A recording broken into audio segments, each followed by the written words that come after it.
बाबरी मस्जिद तो झांकी है, काशी मथुरा बाकी है। ये वही नारा है जो बाबरी मस्जिद गिराने से पहले हिंदू संगठन के लोग रोडों पर लगाते फिरते थे। तब उस वक्त लोग यही कहते थे कि बस बाबरी मस्जिद की जगह राम मंदिर बन जाए तो उसके बाद देश में शांति ही शांति होगी और किसी और मस्जिद को हिंदूवादी लोग न तोड़ेंगे और ना ही तोड़ने की कोशिश करेंगे। लेकिन ये सब बकवास बातें थी। बाबरी मस्जिद बस एक शुरुआत थी।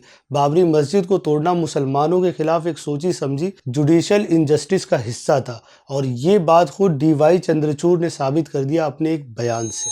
देवांच्या पुढे भगवंतांच्या पुढे मी बसतो तिथे आणि मी त्यांना सांगितलं ह्याच्यात मार्ग तुम्हीच शोधून द्या आणि आपला जर का विश्वास असेल, आपली आस्था असेल तर मार्ग आपल्याला नेहमी देव शोधून देतात। आइए दोस्तों, आज की इस वीडियो में हम जानते हैं कि आखिर डी.वाई. चंद्रचूड़ ने ऐसा कौन सा फैसला दे दिया जिससे देश में ज्ञानवापी मस्जिद मथुरा ईदगाह की लड़ाई तो चल ही रही थी, लेकिन हाल ही में आपने देखा होगा संभल की जामा मस्जिद पे क्लेम किया गया कि इस मस्जिद के नीचे भी मंदिर है। फिर उसके एक दो दिन बाद ही अजमेर दरगाह को भी ये क्लेम किया गया कि अजमेर दरगाह के नीचे भी शिव मंदिर है। इस सारी कॉन्स्पिरेसी की क्रोनोलॉजी समझने वाली है। उससे पहले मैं आपको बताना चाहूँगा कि बाबरी मस्जिद कब और कैसे बनी और कैसे आज ही के दिन यानी 6 दिसंबर 1992 को बाबरी मस्जिद को गिराया गया। ये सब अगर आपको जानना है तो आप मेरी ये वीडियो देख सकते हैं, लिंक आपको डिस्क्रिप्शन में मिल जाएगा। अब आते हैं क्रोनोलॉजी पर। संभल शाही जामा मस्जिद के खिलाफ संभल सिविल कोर्ट में 19 नवंबर 2024 को एक पिटीशन डाली जाती है और कहा यह जाता है कि संभल शाही जामा मस्जिद पहले एक मंदिर थी, इसलिए उस मस्जिद का सर्वे कराया जाए। सिविल जज दूसरी पार्टी को सुने बिना ही सर्वे का ऑर्डर कर देता है और अगले 2 घंटे में ही सारे अधिकारी सर्वे करने पहुंच जाते हैं। लेकिन एक मिनट, यहाँ पर समझने वाली बात यह है कि संभल शाही जामा मस्जिद का पिटिशनर हरिशंकर जैन ये वही शख्स है जो ज्ञानवापी मस्जिद वाराणसी, ईदगाह मथुरा और कमाल मौला दार मस्जिद मध्य प्रदेश में भी पिटिशनर है।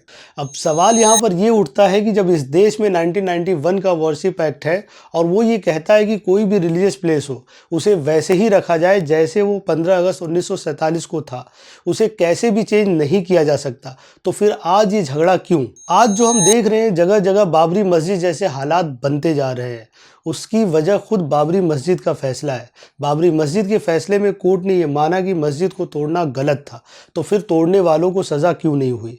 फिर कोर्ट ने यह भी माना कि जहाँ पे बाबरी मस्जिद थी वहाँ पे कभी कोई मंदिर नहीं था, फिर भी कोर्ट ने फैसला हिंदू पक्ष को कैसे दे दिया?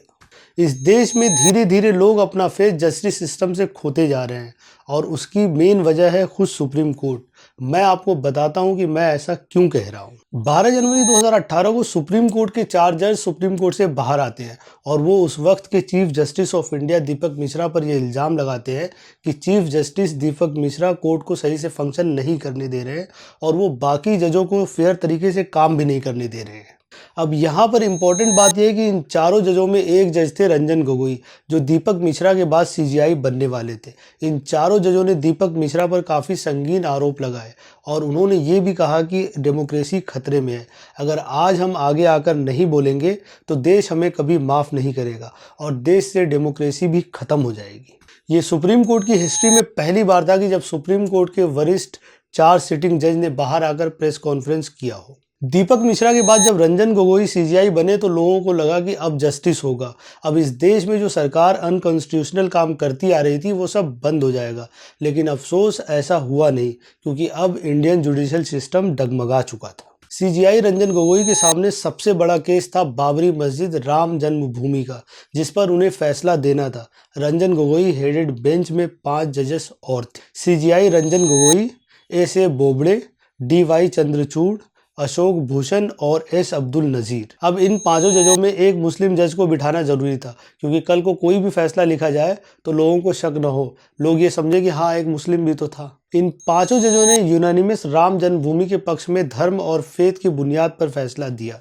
मैं बस ये कहना चाहता हूँ कि अगर डी.वाई. चंद्रचूड़ एक अच्छे और ईमानदार जज थे तो उन्होंने क्यों नहीं अपना फैसला बाबरी मस्जिद के पक्ष में दिया?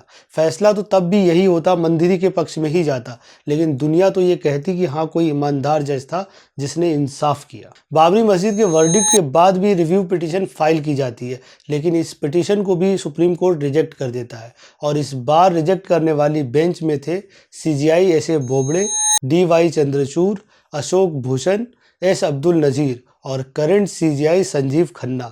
ये वही टाइम था जब सुप्रीम कोर्ट चाहती तो अपनी इज्जत और लोगों का भरोसा दोनों बचा सकती थी अपने गलत फैसले को सही करके, लेकिन सुप्रीम कोर्ट ने ऐसा नहीं किया और हिंदू मुस्लिम के बीच और खाई बढ़ने दी।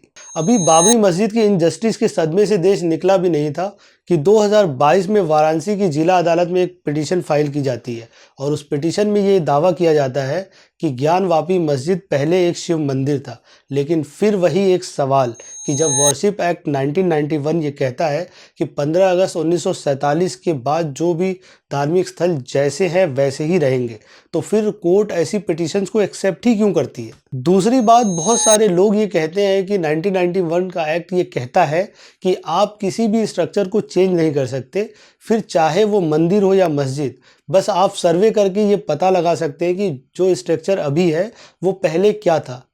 इस बात का कोई सेंस है? ये तो वही बात हो गई कि आप समंदर में खड़े हैं लेकिन आप पानी नहीं पी सकते। आज जो स्ट्रक्चर है वो पहले क्या था, ये जानकर सिर्फ आपस में नफरत ही बढ़ेगी। 2022 वाराणसी कोर्ट के वर्डिक्ट को जब सुप्रीम कोर्ट में चैलेंज किया गया तो उस वक्त सीजीआई थे डीवाई चंद्रचूड़। डीवाई चंद्रचूड़ चाहते तो इस नाइंसाफ़ी वाले तूफान को यहीं रोक कर सब कुछ खत्म कर देते, लेकिन उन्होंने ऐसा नहीं किया। उन्होंने एएसआई को ही ऑर्डर दे दिया सर्वे करने का, और यही नहीं बल्कि उन्होंने 2024 में हिंदू पक्ष को पूजा करने की अनुमति भी दे दी ज्ञानवापी मस्जिद के तहखाने में। जहां इंडिया में लाखों केसेस पेंडिंग है, वहां कोर्ट कुछ ही घंटों में ऑर्डर कर देता है मस्जिदों के नीचे खुदाई करने का। मुझे लगता है कि जो भी कुछ इंडिया में हो रहा है उसके जिम्मेदार कहीं ना कहीं ये जजेस है, जिनकी लालच और बायसनेस की वजह से आने वाले दिनों में लोग उसके नुकसान झेलते रहेंगे। अब आते हैं इसके सोल्यूशन पे कि आखिर इस देश के लोग ऐसे हालातों से कैसे निकल सकते। तो सबसे पहले तो कोई भी नाइंसाफ़ी ज़्यादा दिन तक नहीं चलती, फिर चाहे वो सरकार कर रही हो या फिर कोर्ट कर रहा हो। कब तक कोर्ट एक धर्म के साथ इनजस्टिस करता रहेगा? अब वो वक्त आ गया है जब पूरी दुनिया कोर्ट के रवैये को देख रही है। कंटेम्प्ट ऑफ कोर्ट के डर से कब तक मुसलमान नाइंसाफ़ियों को बर्दाश्त करेंगे और अपनी आइडेंटिटीज़ को मिटते हुए देखते रहेंगे। मैं देश के सारे मुसलमानों से ये कहना चाहता हूँ कि आपको याद होगा किसानों का प्रोटेस्ट। न किसानों की वहाँ पे ज़मीन जा रही थी, न उनका घर तोड़ा जा रहा था, सिर्फ उनकी फसल की सही कीमत नहीं मिल रही थी तो उन्होंने दिल्ली का बॉर्डर जाम कर दिया था और 700 किसानों की जान चली गई थी सरकार की वजह से। तो क्या इस देश के मुसलमान पीसफुल प्रोटेस्ट नहीं कर सकते हैं किसी भी फैसले के खिलाफ, किसी भी सरकार के बिल के खिलाफ? आज के लिए बस इतना ही, मिलते हैं अगले वीडियो में। अगर आप चैनल पर नए हैं तो चैनल को सब्सक्राइब करिए और वीडियो पसंद आई तो वीडियो को लाइक करिए, और ऐसे ही वीडियो आप बहुत सारे टॉपिक्स पे आप मेरे चैनल पे जाके देख सकते हैं।